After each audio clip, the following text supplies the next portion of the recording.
Koliantoli est l'un des 5 districts de la commune rurale de Nongoa, une localité située à 3 km du chef-lieu de la sous-préfecture et à 23 km de la commune urbaine de Djekedou. Comme de nombreux villages de la région, l'excision est une étape qui permet à la fille de passer de l'enfance à l'âge adulte. Cette pratique, selon la communauté, permet de préserver son identité culturelle et l'honneur de sa famille. Koliantoli frappe le visiteur par son attachement à ses valeurs ancestrales et à son ouverture au modernisme. Ce film documentaire va vous plonger dans ces rites à sensations dans le pays Kissi. On découvre tout cela ensemble avec Kadiatou Touré.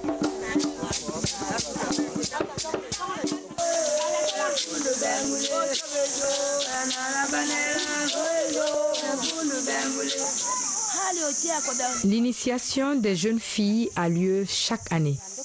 À l'apparition des premiers rayons du soleil, les femmes de Koliantoli se réunissent pour identifier les filles qui doivent passer cette année à l'acte pour devenir des femmes.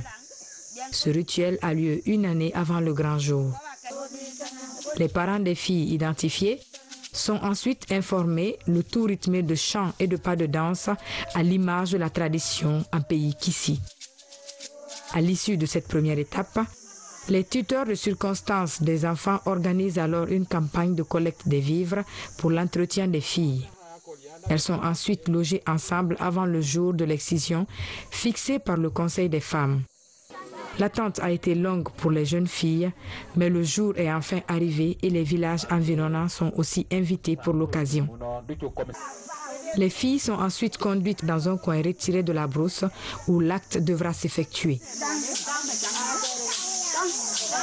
On prend les filles qui doivent être initiées, on les loge. Elles sont isolées. Maintenant, les femmes vont chanter toute la nuit, des fois même les chants effrayants. Comme elles ne connaissent pas ce qui est là-bas, elles vont dire tout dans les chants, mais les filles qui doivent être initiées ne connaissent pas. La soigneuse, elle, veille sur son colis qu'elle porte sur sa tête.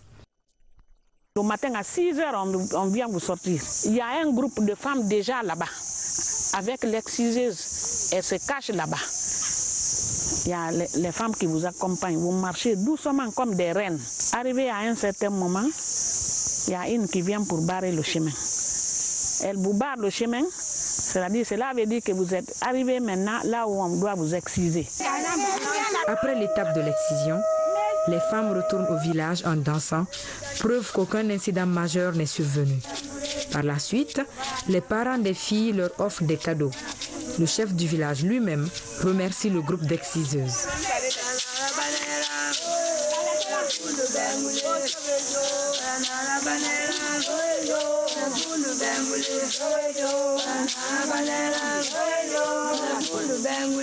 Deux semaines après la guérison de la plaie, l'initiation commence. Toute couverte de pagne noir, on enseigne aux filles des petits métiers et le savoir-vivre en communauté. La filature, la confection des filets de pêche, les balais et comment les utiliser sont autant d'activités qu'elles apprennent. On te dit tout le secret. C'est là-bas qu'on commence à maintenant vous éduquer comment se comporter dans la vie, comment parler en public. Quand tu vois les hommes, il ne faut pas traverser. Tu te rabaisses, tu passes. Quand quelqu'un te parle en public, par exemple, même si lui il est violent, toi tu le réponds doucement. Une femme ne doit pas crier. On vous éduque. Avec le mari, tu te rabaisses. On te dit que la femme n'a jamais raison avec son mari. C'est le mari qui a raison. Si tu es fâché contre ton mari, c'est à la maison, c'est pas dehors. Après cette étape, on apprend aux filles à chanter et à danser. Ces chants et danses expriment la joie après l'initiation. Les corps des filles sont badigeonnés de kaolin. Elles sont tressées et habillées en tissu de raffia, attachées autour des hanches. Ces habillements sont faits pour attirer les autres filles qui ne sont pas encore excisées, histoire de minimiser la douleur et surtout la peur chez elles. Dans le lot des filles excisées, les deux filles tressées différemment s'appellent Tuo en Kissi qui veut dire première excisée et Ndabi la dernière.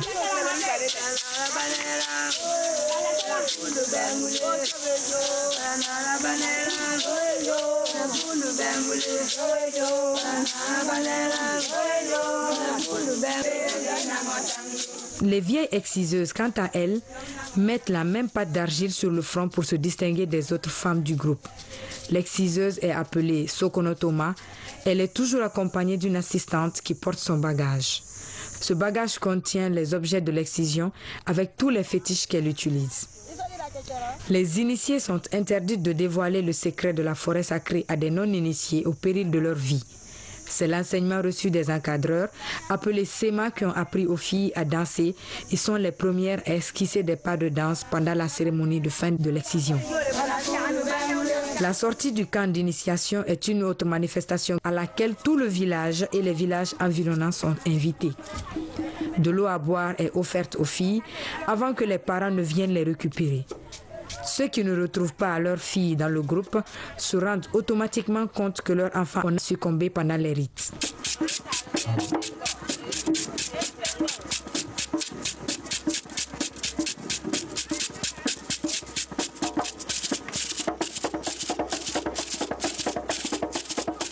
Selon des études menées en 2012, 41% des filles dont l'âge varie entre 5 et 9 ans ont été excisées. L'excision est une pratique ancestrale. Celle qui la pratique à Koliantoli confie qu'elle a hérité de ses parents. J'ai hérité de mes ancêtres. C'est ce qui m'a motivé à organiser les cérémonies d'excision. Ceux qui continuent la pratique font parfois allusion à des traditions religieuses pour justifier. La population pense que le phénomène de l'excision ou les mutilations génitales féminines, les mariages précoces, relèvent purement des religieux. C'est pourquoi les religieux, conscients des méfaits que les médecins les ont expliqués par rapport à cette pratique, ont pris le devant pour protéger nos filles, nos femmes, non seulement contre les mutilations génitales féminines, mais aussi contre le viol.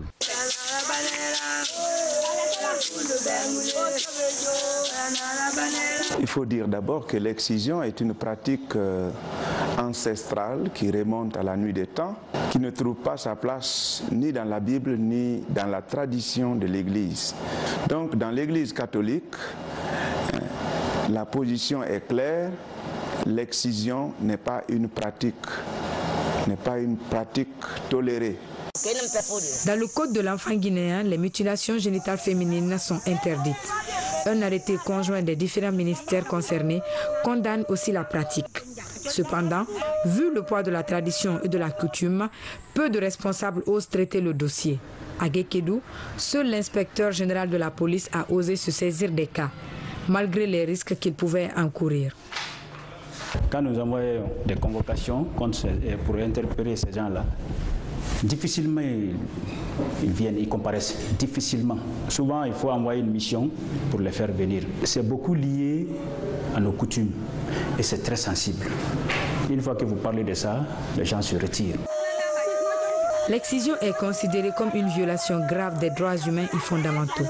C'est une pratique traumatisante qui peut être suivie de complications graves allant d'une simple infection à la mort. En Guinée, elle est interdite par la loi 10 portant sur la santé de la reproduction qui protège l'intégrité physique de la femme et qui prévoit également des dispositions pénales à l'encontre de tous ceux qui la transgressent. Le législateur n'a pas expressément stipulé sur la mutilation génitale, mais la jurisprudence fait en sorte d'assimiler tout ce qui est ablation ou castration à la mutilation génitale féminine. Dès l'instant où le principe est posé dans le code pénal pour dire que toute castration, toute ablation de l'organe génital masculin ou féminin peut être punie par une peine de réclusion criminelle à perpétuité, c'est déjà clair pour le juge. 97% des femmes guinéennes ont été excisées avant l'âge de 15 ans et les conséquences sont diverses et variées. Pour la plupart des cas, l'hémorragie, les chocs physiques et physiologiques, les lésions des organes génitaux, la rétention d'urine, les infections et risques de contamination par le VIH, l'hépatite B et C sont autant de problèmes que certaines filles excisées vivent. Cette jeune fille se plaint encore de certaines douleurs depuis son séjour dans la forêt sacrée. Quand j'ai été excisée, j'ai souffert. Mon ventre me faisait mal. Je ne sentais plus mes cuisses. J'ai beaucoup saigné après l'excision. Depuis ça, je suis tout le temps maladive. Ça joue même sur mon épanouissement physique. J'ai aussi honte parmi mes copines. Certaines même y perdent leur vie suite à une forte hémorragie. Le cas le plus illustratif est celui de la petite Kumba qui a perdu la vie à 5 ans seulement suite à l'excision. Kumba faisait partie d'un groupe de 11 filles dont la plus âgée avait 12 ans. Jusque-là, sa grand-mère regrette sa mort. Nous traversons une douleur terrible. Nous souffrons. Nous regrettons la mort de notre petite Kumba. Jusque-là, je n'arrive pas à digérer sa disparition. Je mesure que cette pratique n'est pas bonne.